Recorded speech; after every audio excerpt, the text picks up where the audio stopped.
하나님 나라는 생명과 변화가 있습니다. 라는 제목으로 오늘 하나님의 말씀을 나누기를 원합니다. 어제 제가 우리 시차례에 존경받는 한 목사님이 이제 은퇴를 하셔서 그 원로 목사 추대 예배, 은퇴 예배를 다녀왔습니다. 예은교회의 김종건 목사님이시라고 제 위임식 때, 우리 장로님 임직식 때 우리 교회에 오셔서 설교를 해주셨고, 또 제가 목사 안수 받을 때 고시부 위원으로 저희의 목사고시를 또 지도해 주신 목사님 중에 한 분입니다. 원로 목사 추대를 봤는데 그분이 31년 목회한 목회의 여정을 교회 입구에 이렇게 사진으로 쫙 해놨더라고요. 이제 어제 예배를 끝으로 이제 담임 목회를 그만두시는 거니까 시작부터 끝까지가 이게 사진으로 쫙 한쪽 면에 오른쪽에는 목사님 사역, 왼쪽에는 사모님 했던 거 이렇게 있더라고요. 제가 유심히 봤어요. 일찍 가서 계속 봤는데, 이렇게 한 분의 목회자가 그 젊은 날을 시작해서 연세가 들 때까지 그 얼굴의 변화, 그리고 교회의 변화가 이렇게 보이는 거예요. 목사님과 사모님과 몇 안 되는 성도들이 있었는데 31년의 시간 뒤에 그 교회가 많이 커지고, 그 안에 또 여러 사회에서 역할을 하는 크리스찬들이, 굉장히 많은 크리스찬들이 이렇게 다 변화되는 걸 보면서, 한 사람의 목사가 한 지역과 가정과 교회에 끼친 영향력이 참 크구나. 그 작은 한 부부를 통해서 이런 일들을 하는구나, 이런 생각을 해봤습니다. 예수님이 선포하신 하나님 나라도 세상의 나라와는 좀 다른 것 같아요. 사람의 눈에는 작지만 우리 하나님은 가능성을 보시고 반드시 변화시키는 것이 하나님의 능력이라는 것을 봤어요. 여러분, 우리가 내가 작다고 결코 실망하거나 포기하지 말고 하나님께서 나를 통해서 하실 일을 보며 기대하며 살아갈 수 있는 저와 여러분이 되기를 주의 이름으로 축복합니다. 오늘 찬양도 하나님 나라에 관한 찬양을 많이 했는데, 여러분, 하나님 나라는 어디 있을까? 하나님 나라는 성경에 보면, 이미 성경의 전체적인 내용을 보면 하나님 나라는 이미 임했대요. 그런데 아직 임하지 않았대요. 하나님 나라는요, 이미 우리 가운데 있는데 완성되지 않았을 뿐이에요. 그래서 오늘 예수님께서 마태복음을 통해서 하나님 나라의 특징에 관해서 계속 말씀을 하고 계십니다. 오늘 본문은 지극히 작은 겨자씨와 눈에 보이지 않는 누룩을 통해서 지금 우리의 삶 속에 임해 있는 하나님 나라를 가르쳐주고 있어요. 겨자씨 못 보셨죠? 겨자씨, 여러분, 참깨 절반만 하다고 생각하시면 돼요.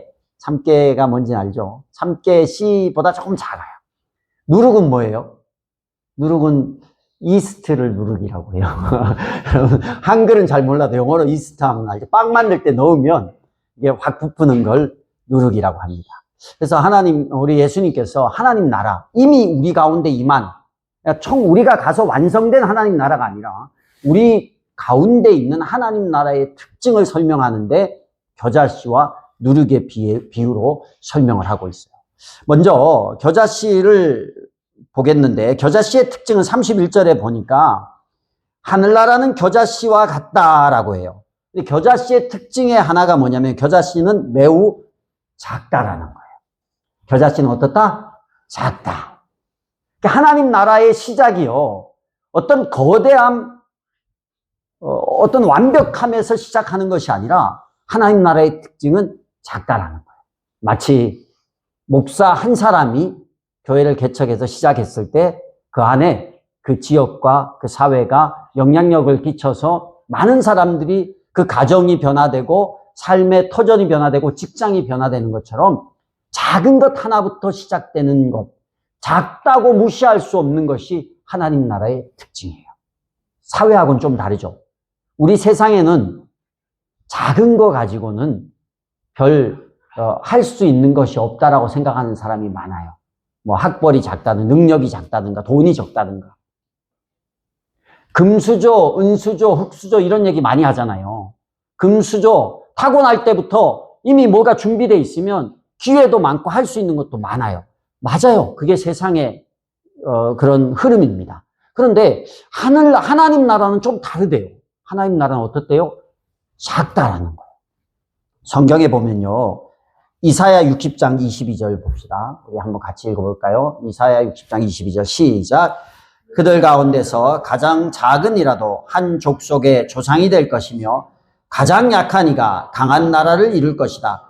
때가 되면 나 주가 이 일을 지체 없이 이루겠다. 여러분 이 말씀에 보면 성경 전반에 걸쳐서 이런 얘기들을 많이 하거든요. 약할 그때에 강하다고도 하고 이사야 선지자를 통해서 이스라엘 백성의 한 족속, 작은 이라도 한 족속을 이룰 수 있다는 거예요. 이게 이스라엘 백성의 단순히 이스라엘 백성이 이렇게 커질 것이다 이 얘기가 아니라 하나님의 선지자가 하나님 나라의 사람들을 향해서 말하는 거예요. 여러분 한 사람이 비록 작고 보잘것 없을지라도 우리가 한 족속을 이룰 수 있을 만큼 어떻게 돼요?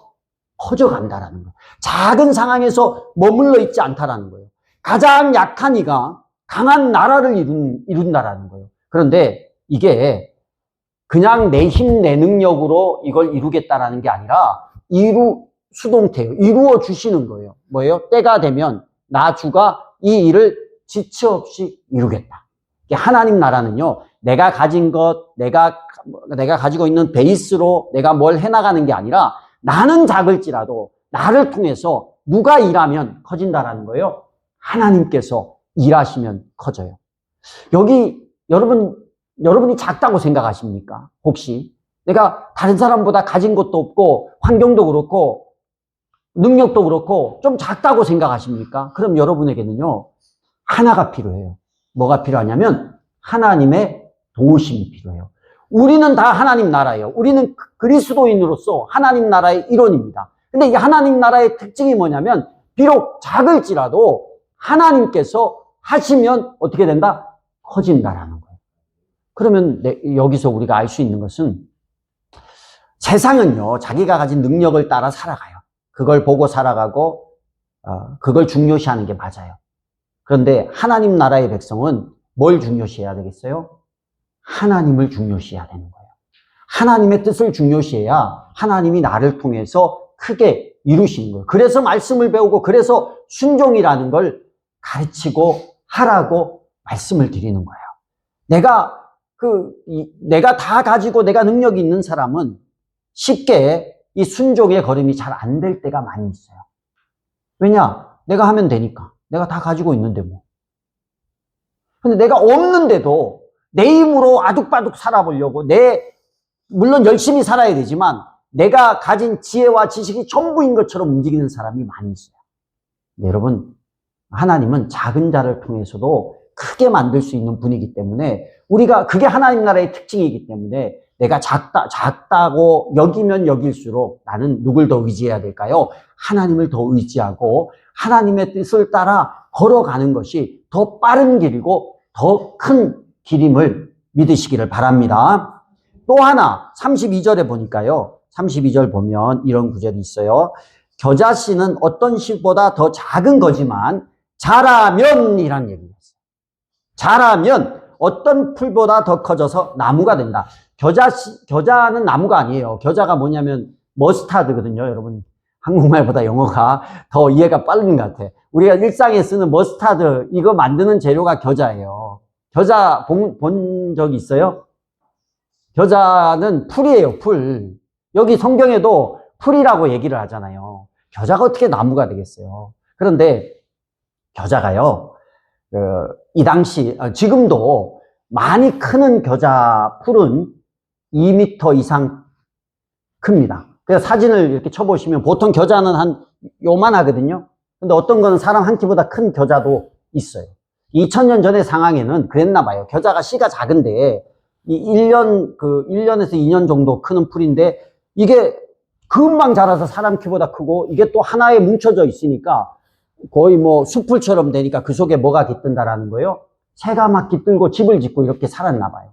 그래서 나무가 된다라는 의미가 겨자가 풀인데 나무라는 의미는 아니고 나무처럼 이렇게 된다라는 의미로 이해를 하시면 될 것 같아요. 제가 올해 옥상에 깻잎을 심은 것도 아니고 그 깻잎이 작년에 했던 그 씨앗이 떨어졌나 봐요. 그래서 거기에 깻잎이 그냥 무성하게 크더라고요.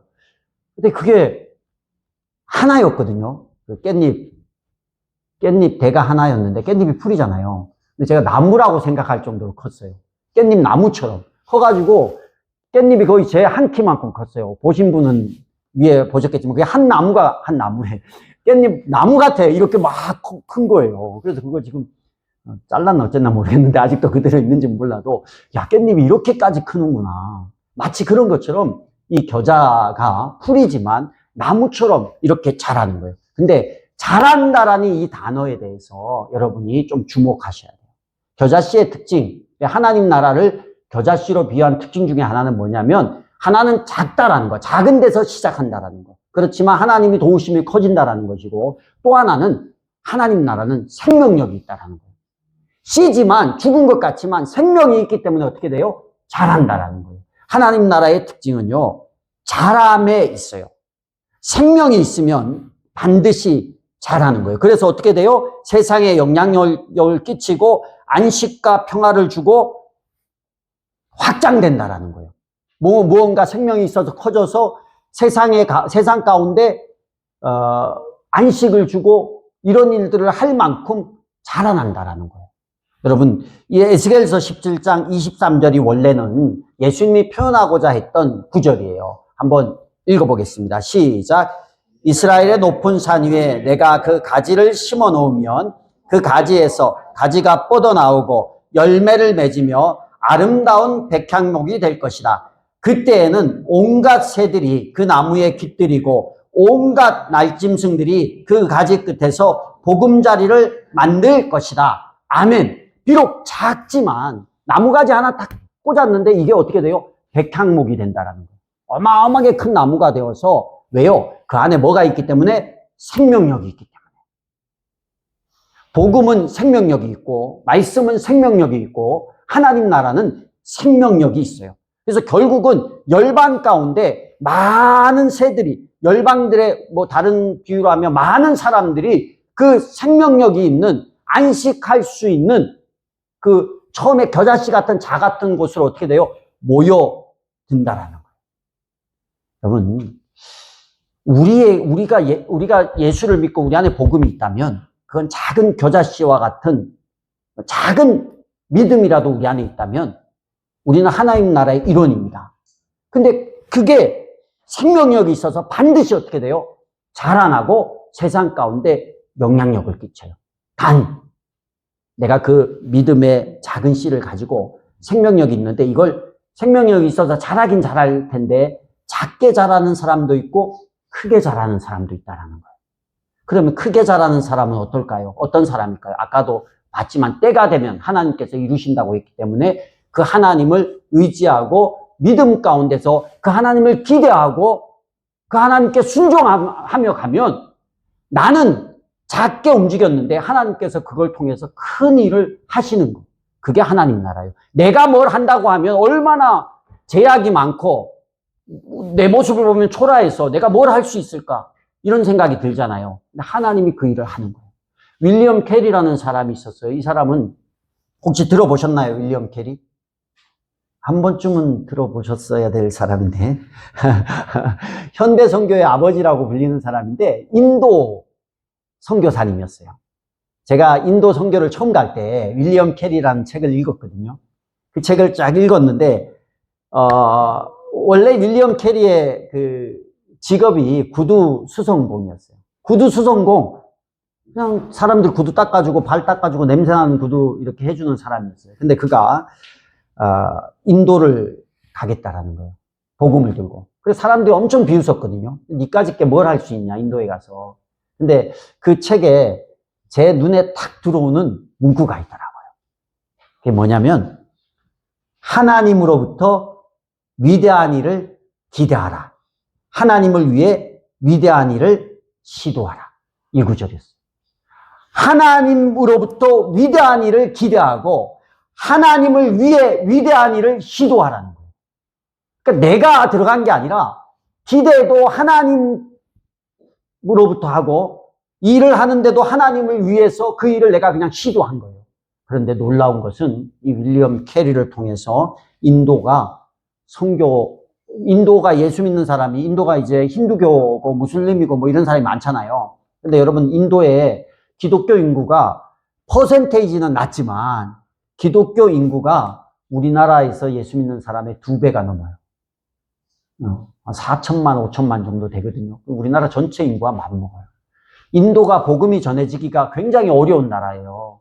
힌두교를 믿는 사람도 있지만 영국의 식민지였기 때문에 영국이 와서 영국이 이제 기독교를 전했을 거 아니에요. 근데 예를 들어서 일본이 우리나라를 지배하고 있을 때 일본의 종교를 전한 그런 느낌이거든요. 그래서 반감이 엄청 많아요. 그럼에도 불구하고 그 안에서 예수 믿는 사람들이 많이 생기고 많은 선교의 그런 씨앗들이 순교자도 많이 생기고 열매들이 맺어진 곳이 바로 인도예요. 근데 그 시작을 어떻게 했냐면 바로 윌리엄 캐리 구두 수송공이 시작한 거예요. 이 사람 머릿속에 딱 하나 있어요. 하나님으로부터 위대한 일을 기대한 거예요. 내가 뭘 하겠다가 아니야. 하나님이면 이거 하실 수 있을 거야. 그리고 하나님을 위해서 뭐라도 시도한 거예요. 그랬더니만 인도에 놀라운 선교의 역사가 일어났다라는 거예요. 그게 겨자씨, 그게 하나님 나라의 특징입니다. 작아도 할 수 있고 생명력이 있으니까 하나님께로부터 기대하고 하나님을 위해서 우리가 일을 하면 이 겨자씨가 나무가 되듯이 확장돼요. 그래서 우리가 깨달아야 될 것은 나만을 바라보고 나의 유익과 나의 어떤 누림만 바라보고 살면요, 내가 가진 이 생명력 있는 어마어마한 가능성의 씨앗을 전혀 활용하지 못하는 거예요. 그래서 우리가 하나님 나라가 겨자씨와 같다라는 것을 알고 뭘 하더라도 어떤 기도를 하고 어떤 일을 하더라도 나를 보지 마시고 내 안에 있는 하나님 나라를 보시고 하나님을 위해서 하나님으로부터 오는 기대와 하나님을 위한 시도를 할 수 있는 저와 여러분이 되기를 주의 이름으로 축복합니다. 이 겨자씨는 생명력이 있기 때문에 이렇게 크는 것이고요. 두 번째 비유는 누룩의 비유입니다. 33절을 우리 같이 한번 읽어보겠습니다. 33절 시작. 예수께서 또 다른 비유를 그들에게 말씀하셨다. 하늘나라는 누룩과 같다. 어떤 여자가 그것을 가져다가 가루 소말 속에 살짝 섞어 넣으니 마침내 온통 부풀어 올랐다. 여러분, 여기 보니까 살짝 섞어 넣었대요. 가루 소말, 밀가루 소말은 굉장히 많은 양입니다. 여러분, 우리 전부가 빵을 먹고도 한 일주일을 먹을 양의 빵을 만들 거예요. 그런데 이 밀가루가 전부 있고 이 누룩, 이스트를 살짝 넣었대. 저는 빵을 만들어 본 적이 없어서 살짝이 얼만큼인지는 모르겠어요. 소말에 얼만큼을 넣어야 되니. 근데 소말에 비유하면 진짜 티도 안 날 만큼의 양이라는 거예요. 그러니까 하늘나라가 세상 가운데 세상이 밀가루와 같다 그러면 하나님 나라는 티도 안 날 것 같은 양이야. 그런데 놀라운 것은 이 살짝 넣은 누룩을 통해서 밀가루가 어떻게 된대요? 처음에는 반응이 없어요. 이걸 찬 곳에 두면 아무 변화가 없는 것 같아요. 그런데 온도가 올라가고 환경이 맞으면 밀가루가 점점 부풀어 올라요. 그래서 막 부풀어 올라가지고 이걸 빵을 만들기에 적합한 반죽이 되는 거예요. 이게 뭘까요? 누룩은 가루 속에 들어가면 전혀 보이지 않는 것 같지만 뭘 끼쳐요? 영향력을 끼친다라는 거예요. 변화를 일으킨다라는 거예요. 하나님 나라가 이와 같다라는 거예요. 이게 다른 말로 하면 성령의 역사예요. 성령은 눈에 보이지 않아요. 우리 눈에 보이지 않아요. 그러나 이 성령이요, 반드시 일합니다. 요한복음 3장 8절에 보면 성령에 대해서 얘기를 하고 있는데 한번 읽어볼까요? 시작. 바람은 불고 싶은 대로 분다. 너는 그 소리는 듣지만 어디에서 와서 어디로 가는지는 모른다. 성령으로 태어난 사람은 다 이와 같다. 성령이 우리 안에 있는데 눈에는 보이지 않는 거예요. 우리가. 여러분, 그냥 보면 누가 예수 믿는 사람인지, 여기 앉아 있으니까 예수 믿는 사람인 줄 알지, 세상에 가서 우리가 입을 떼지 않고 가만히 있으면 누가 예수 믿는지 누가 예수 믿지 않는지 아무도 알 수 없어요. 성령이 내 안에 있지만 보이지 않아요. 눈에 띄지 않아요. 그런데 이 눈에 띄지 않는 성령의 역사가 세상 가운데, 하나님 나라는요, 세상 가운데서 반드시 영향력을 끼치는 역사로 일어난다는 거예요. 일단 뭐부터 바뀌냐면 나부터 바뀌어요. 내가 예수가 복음을 듣고 내 안에 예수를 믿으면 내가 바뀌기 시작하는 거예요. 목사님, 저는 도대체 바뀌는 게 없는데요. 근데 이거 생명의 삶 할 때 제가 하는데, 반드시, 내 안에 어떤 한 부분이 바뀌고 있어요. 전부가 아닐지라도. 사람마다 바뀌는 때가 달라요. 반드시 어느 때에는 바뀌게 돼 있고, 반드시 어떤 부분 중에 하나는 내가 바뀌어가고 있어요. 그리고 사람마다 차이는 있을지라도 반드시 변화가 내 안에 일어나고 있어요. 그게 하나님 나라예요. 변화가 없지 않아요. 있다라니까요. 내가 기대한 만큼, 내가 바라보는 만큼은 아닐지라도 조금씩 내 안에 변화가 있고, 또 각자가 다른 파트에서 변화가 일어나고 있고, 각자가 다른 때에 변화가 일어나고 있는 거예요. 저도 예수를 믿고, 예수를 그때 하나님께서 부르셨죠. 그렇지만 저는 그걸 믿음이라고 생각을 못 했던 거죠.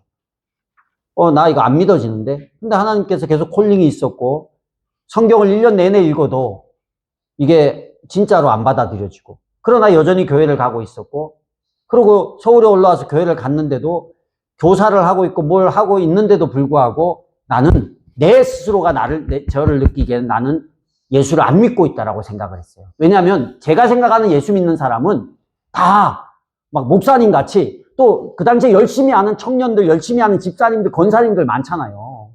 저는 권사님들을 되게 좋아했거든요. 권사님, 우리 교회 이제 권사님들이 세워져야 될 텐데, 권사님들이 얼마나 좋은지 몰라요. 제 머릿속에 권사님들은 늘 정말 좋은 분이에요. 저 정도는 돼야 예수 믿는 거지. 그러니까 거기와 비교하니까 저는 전혀 예수 믿는 사람 같지 않았던 거예요. 기준이 있거든요, 사람마다. 그래서 저는 예수님을 안 믿는 줄 알았어요. 근데 이미 내가 하나님 앞에 섰을 때 하나님이 저를 변화시키고 계셨던 거예요. 저희가 생각하는 속도나 다른 사람이 보는 속도와는 다르게. 그러다가 어느 타이밍에 내 안에 성령께서 이렇게 역사하시는구나라는 것을 딱 깨달았을 때 그 이후에 급격하게 변화되는 것을 보았어요. 그렇게 변화될 수도 있고 천천히 변화될 수도 있고 모태신앙인데 죽을 때까지 그냥 흔들림 없이 변화되는 사람도 있습니다. 그러나 중요한 것은 하나님 나라는 반드시 영향력을 끼쳐서 뭘 해요? 변화를 일으킨다라는 거예요. 사도행전의 역사가 그런 역사였어요. 사도행전의 역사, 로마라는 거대한 가루 서말 속에 핍박받던 그리스도인들이라는 누룩이 그 안에 들어갔어요. 그 누룩에는요, 규모의 차이도 있었고, 그 누룩은 권력도 없었고, 군대도 없었어요. 그런데 오직 복음이라는 이 능력 하나만으로 그 하나님 나라가 300년이 지나자 로마 전체가 기독교 국가로 바뀌는 놀라운 역사가 일어났어요. 그래서 예수님이 사도행전 1장 8절에 그러나 성령이 너희에게 내리시면 너희가 능력을 받고 예루살렘과 온 유대와 사마리아와 마침내 땅끝까지 이르러 내 증인이 될 것이다. 이게 하나님 나라의 특징입니다. 여러분, 우리나라에도 조선 말기에 복음이 들어와서 누룩의 역할을 했잖아요. 그때 백정은 인간 취급도 받지 못했어요. 여성들은 제대로 된 교육을 누리지를 못했습니다. 그런데 이 복음의 누룩이 그들 가운데 들어가서 신분과 사회의 벽이 허물어지고 백정의 자녀가 의사가 되는 놀라운 역사가 일어나고, 여러분, 복음이 들어간 집안과 사회와 또 나라가 바뀌어가고 영향력을 받아서 변화되는 것을 보는 겁니다. 맞습니다, 우리는. 지금도 변화되고 있어요. 그게 하나님 나라의 특징이에요. 우리가 어딜 가든, 여러분, 내가 무엇을 할 수 있을까? 아니요. 우리가 하나님 나라가 내 안에 제대로 임하면 나는 세상 가운데서 변화를 주도할 수 있는 힘이 교회 위에 있다는 거예요. 우리가 그렇게 해서 여기까지 왔고, 앞으로도 하나님 나라가 할 일이 그런 거예요. 선한 영향력으로.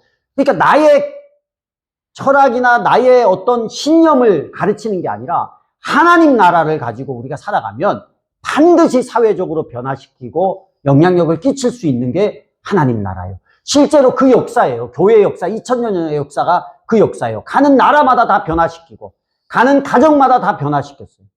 문제는요, 이 하나님 나라의 이 능력을 뒤로 하고 자기의 생각들을 가지고 살아갈 때 교회는 오히려 힘을 잃어가는 거예요. 교회가 해야 될 하나님 나라는 이 작은 생명력을 가지고 이 생명력이 자라게 하고 사회 곳곳에서 하나님의 뜻이 세상을 변화시키도록 선한 영향력을 끼쳐서 하나님 나라를 확장시키는 게 교회의 일입니다. 아멘. 그게 교회의 일이야. 하나님 나라를 확장시키는 게 좋은 선하게 막 누룩처럼 퍼져나가게 변화시키게 사회를 변화시키고 나라를 변화시키고. 그런데요, 교회가 그 일을 놓쳐버리는 거예요. 교회가 그 일을 하지 않는 거예요. 교회가 자기의 편안함을 가지고 살아가고요. 개인의 어떤 신념을 따라가고요. 각자의 이기적인 삶을 따라가고요. 그러면 교회는 점점 그 힘을 잃어버리는 거예요. 하나님 나라는 이런 힘이 있어요. 작은 것도 크게 만들 힘이 있고, 하나님 나라는 어떤 단단한 것도 변화시킬 수 있는 힘이 있어요. 그래서 이 하나님 나라를 나누고 전해야 될 교회가 하나님 나라가 아닌 다른 것을 나누고 전하면 안 되는 거예요. 다른 것이 더 힘이 있다 그러고 다른 것이 더 좋다 그러고. 우리 그 신의 악단이라는 영화가 요즘에 다 끝났나요? 저는 아직 못 봤거든요. 금요일 날 사모님하고 시온이가 본다고 해서 나보고 보자 했는데 제가 토요일도 스케줄이 있고 금요일도 계속 바빠가지고 나는 못 봅니다 하고 못 봤거든요. 언제 보려나. 그런데 북한에 예전에 그 일이 있었거든요. 교회 만들면 지원해준다는 그 실화를 바탕으로 만들었다는데, 그 북한의 종교를 탄압하는 그 북한의 사람들이 교회를 진짜같이 만들으라고 했대요. 진짜같이. 찬양도 진짜같이 하고, 말씀도 진짜같이 선포하고 그렇게 하라고 했나 봐요. 근데 진짜같이 찬양하고, 진짜같이 예배를 드리다가, 진짜 크리스찬이 된 스토리라고 하더라고요. 예수 믿는 사람들을 핍박하고 이러던 사람들이 복음이 들어가니까 그렇게 바뀌는 거예요. 로마 당시에도 마찬가지였어요. 지금도 마찬가지입니다. 교회가 그런 힘이 있고 그런 능력이 있어요. 어떤 악한 자들조차도, 어떤 연약한 자들조차도 이 복음이 들어가서, 어떤 연약한 가정일지라도, 어떤 연약한 사람일지라도 이 복음이 들어가서 그들이 자라나고 그들이 변화되고 그들이 바뀔 수 있는 게 하나님 나라예요. 그것이 이 땅에 임한 하나님의 나라예요. 우리가 그걸 안다면 복음을 먼저 듣는 우리는 어떤 마음으로 살아가야 될까요?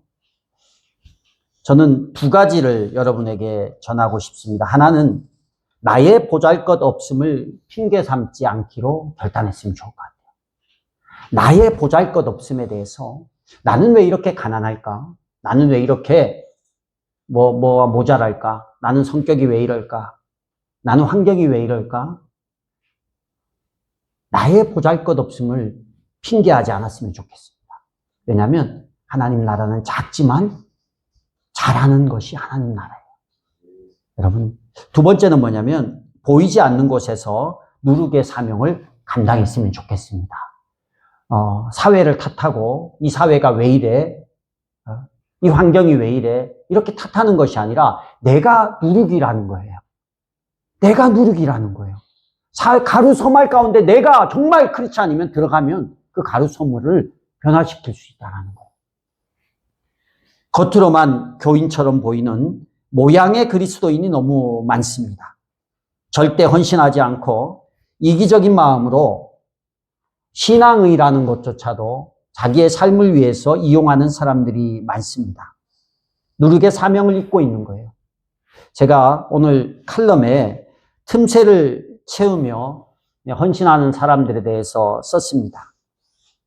내 성품과 언어와 가치관이 복음으로 인해서 변화되어서 내가 다른 사람에게 정말 필요하고 다른 사람을 변화시킬 수 있는 그런 누룩의 역할을 우리가 감당했으면 좋겠습니다.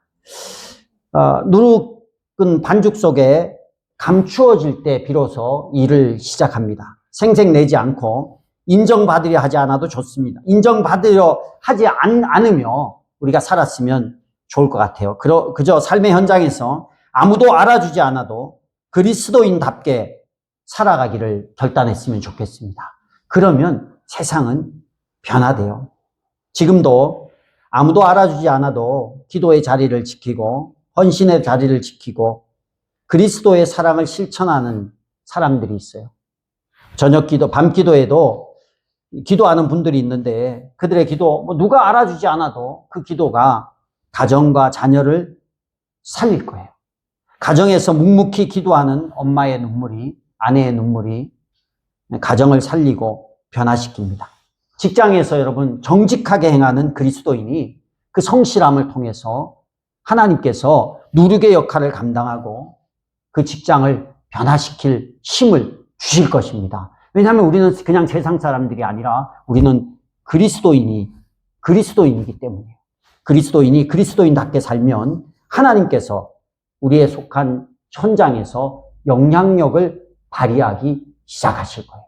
그래서 모양만 그리스도인으로 살지 말고 정말 그리스도인답게 세상에서 내가 선한 영향력을 끼치면서 누룩같이 또 내가 비록 작지만 내 안에 생명을 품고 있기 때문에 하나님이 하실 큰 일을 기대하며 살아갈 수 있는 저와 여러분이 될 수 있기를 주의 이름으로 축복합니다. 하나님을 기쁘시게 이웃을 행복하게 영혼 구원하여 제자 삼는 교회